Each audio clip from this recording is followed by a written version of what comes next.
Use an alternate text for this morning. It's from the second chapter of St. Matthew, beginning at the first verse.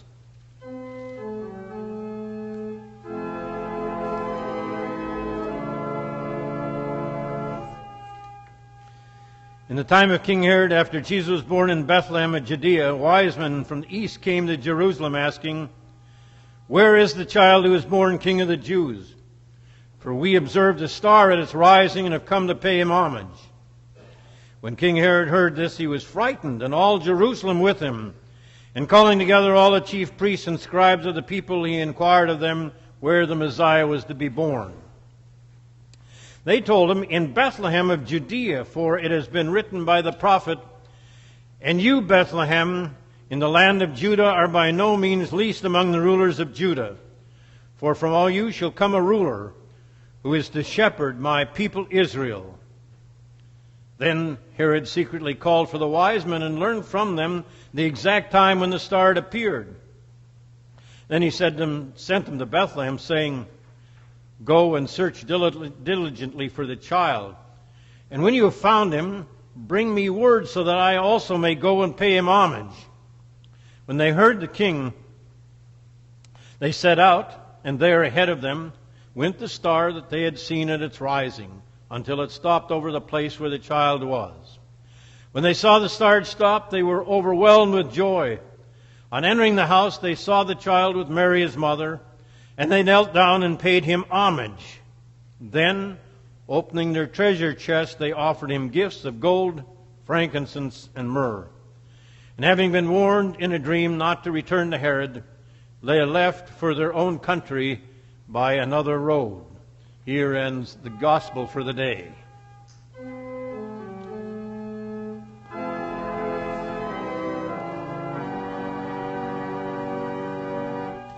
Please be seated.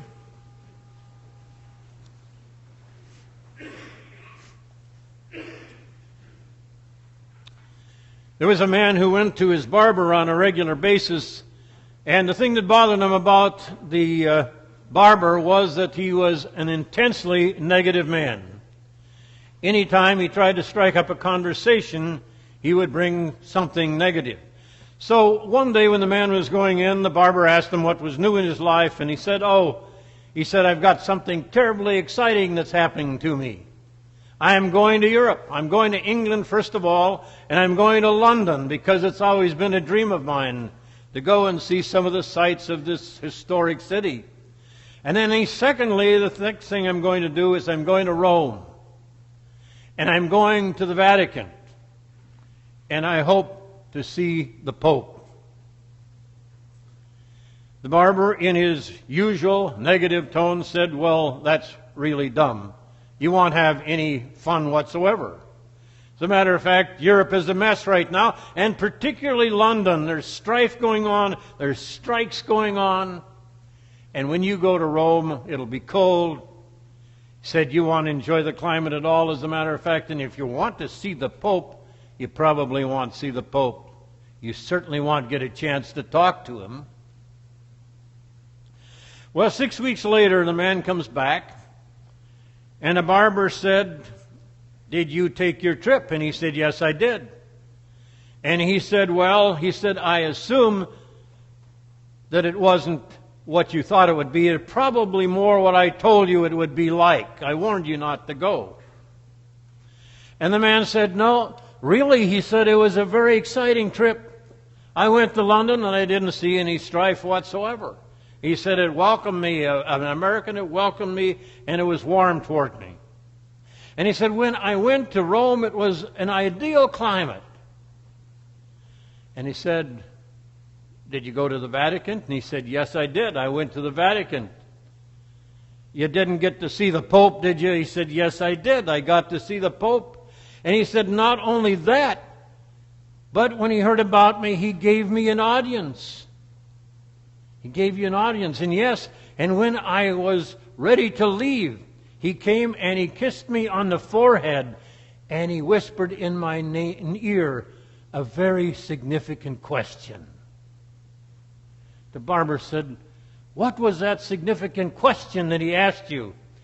He said, "The Pope whispered to me, "Where in the world do you get such a terrible haircut?" That's kind of like the way we like to respond to negative people. But the reason I mention negativity now is that there seems to be a real negativity toward Christmas after it's over. A lot of people are saying, and they say to me, "Aren't you glad that Christmas is over? All those extra things that you have to do, all the preparations." And then they talk about gifts that they got that they didn't really want, that they had to return and fight the lions to get back and take that thing back, which they didn't want anyway. And then talk about some gifts that they gave that they put a lot of time and effort in that they didn't really feel was appreciated by the people that they gave it to. And then to talk about all the hustle and bustle, and then to complain about the credit card bills that come in, about the excess spending that was done at Christmas. We, even in the church, have a tendency to forget Christmas too soon. And most of people don't know that there are a couple Sundays after actual Christmas that are considered part of the Christmas season. And so I took really what is the Christmas text and used it for today. Last week I said, don't forget Herod, because King Herod is a part of that Christmas story, which indicates that Christ didn't come into a peaceful and wonderful world at all. He came into one that was riddled with strife and torment and hardships. And this is why he came. He came to a world to save it, not to exploit it. And so we talk about the wise men today. The wise men. The three men that came from afar to worship Jesus.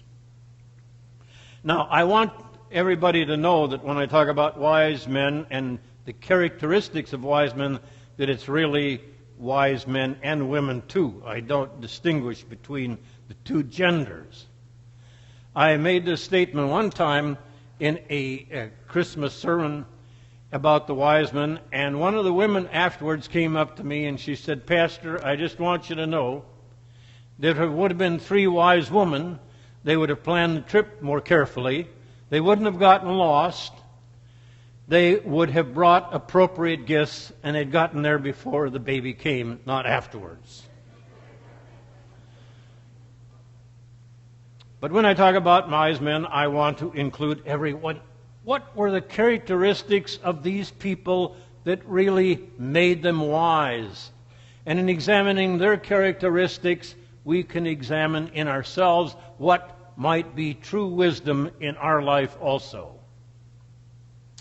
The first thing about the wise men is when they discovered there was something missing in their lives. When there was something missing in their lives, they went to try to find what it was that could make their lives better, what could fill their lives. In other words, they were living for purpose.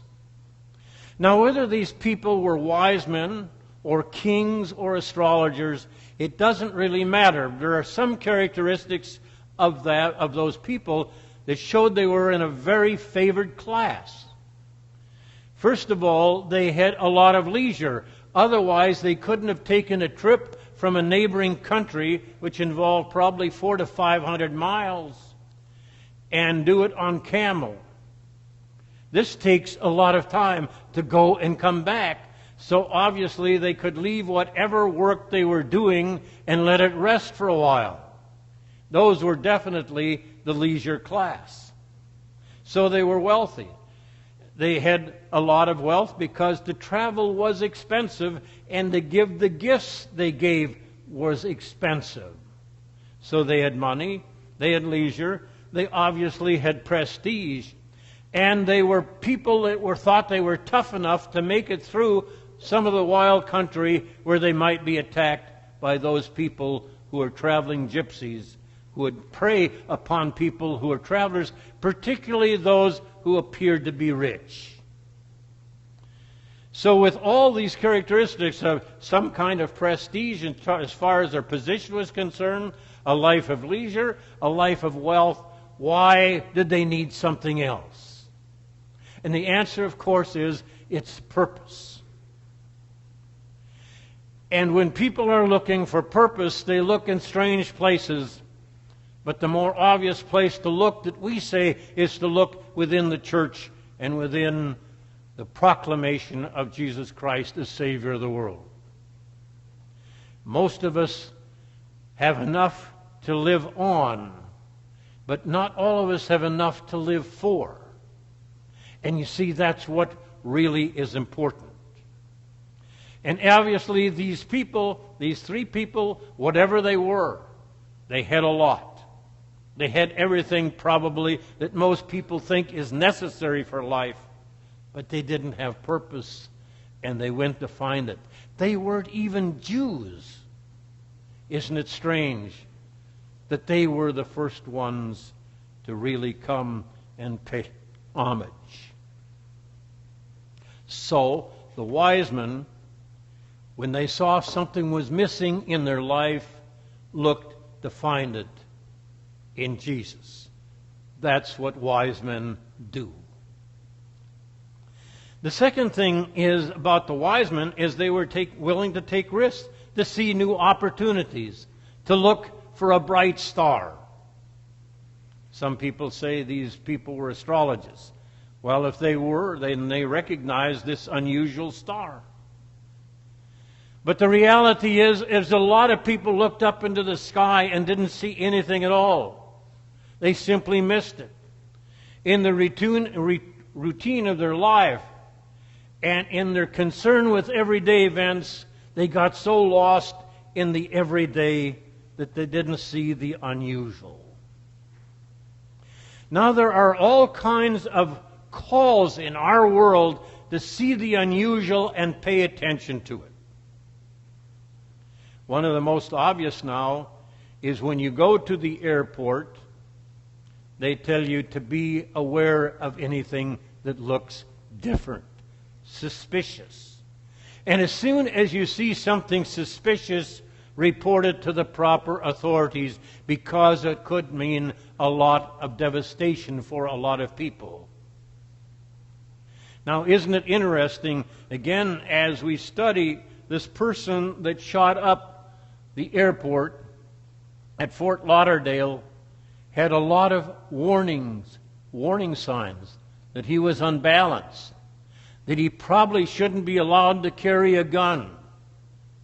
And when they examined the bags at the airport, like they always do, it probably would have been obvious that somebody would have seen the gun, even though it was properly registered in a proper place in a suitcase. But there were a lot of warnings, and somebody should have been alerted along the way that this person should have been followed more closely. The doctors tell you to look for if there's something in your body that changes, no matter how little it is, be aware of it, watch it, and probably go and consult a doctor, because something might happen as a result of that unusual thing in your body. There is always the call to look for something different. And there's always the call to look for opportunities. Last week, one of the people that knows me very well called, and I said they had an idea for a new product. One that they thought would flood the market if they got it built properly and marketed properly. So they asked if I knew somebody that could help with that. And I said, yes, I have a couple people that have gone through that process, and I know somebody who works particularly in that area. And they will be in your area for about 4 days. And I will give them your number and have them call you.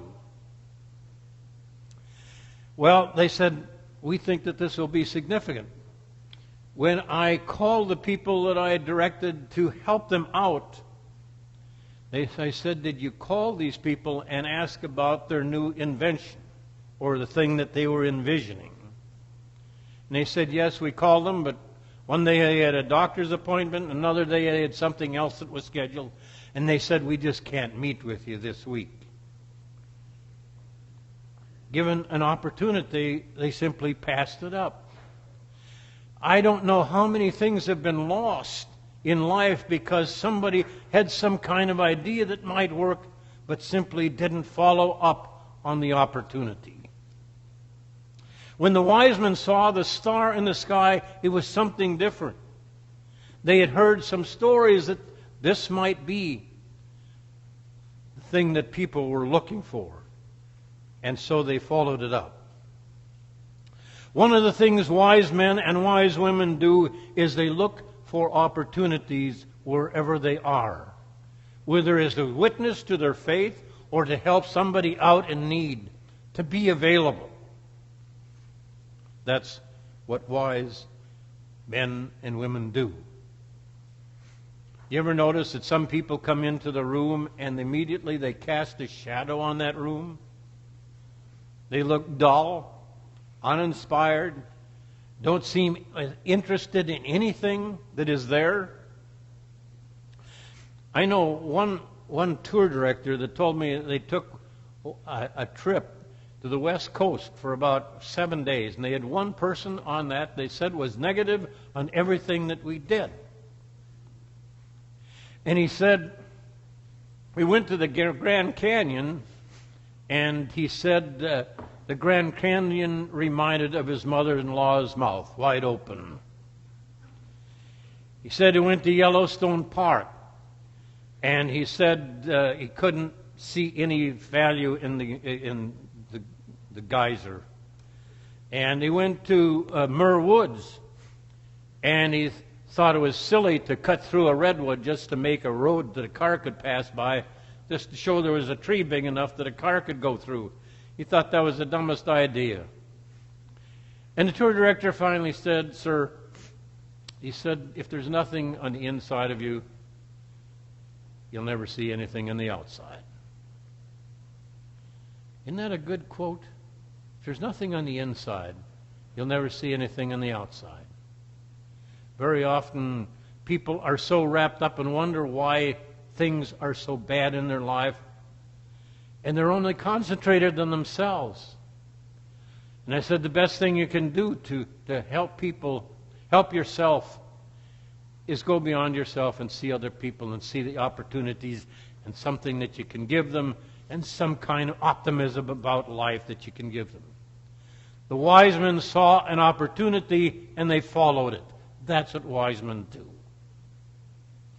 The third thing that the wise men did was when they came to Jesus, they fell down and worshiped. These were men of stature, men of prestige, men of dignity, probably men who other people had bowed down to. But when they came to Jesus, they put all selfhood aside, all pride, and became humble and worshiped. That's what wise men do. It's amazing that the three wise men are the first three people in the Bible that come to pay homage to Jesus as a Savior and bow down and worship Him in humility. They gave up their self, they gave up their pride, their identity, and simply bowed down and worshiped. One of the great generals, or in the English naval history, was a man by the name of General Nelson, or excuse me, Admiral. One of the things that Admiral Nelson was known for was his ability to treat the captured people that he had fought against with a great amount of dignity and respect and courtesy. And a story is told of one naval battle where he reigned victorious, and they captured the admiral of the other ship, and the admiral had heard about Nelson's congeniality. And when he came and stood before Nelson, he held out his hand as if he wanted to shake hands. And Admiral Nelson said, First of all, your sword, and then I'll take your hand. First of all, your sword, and then I'll take your hand. What gives you the power and might in your weapon, that has to go first. And then we'll clasp our hands in friendship. When we come to Jesus, he asks us to lay down our own identities, our own self-importance, and simply bow down and worship. That's what wise men do. So that's the story of the wise men, and that's their significance. What do wise men and women do? First of all, they seek a purpose. Second of all, they see opportunity wherever they go. Number 3, they fall down and give up their self-identity and worship Jesus of Nazareth. That's what wise men do. Amen.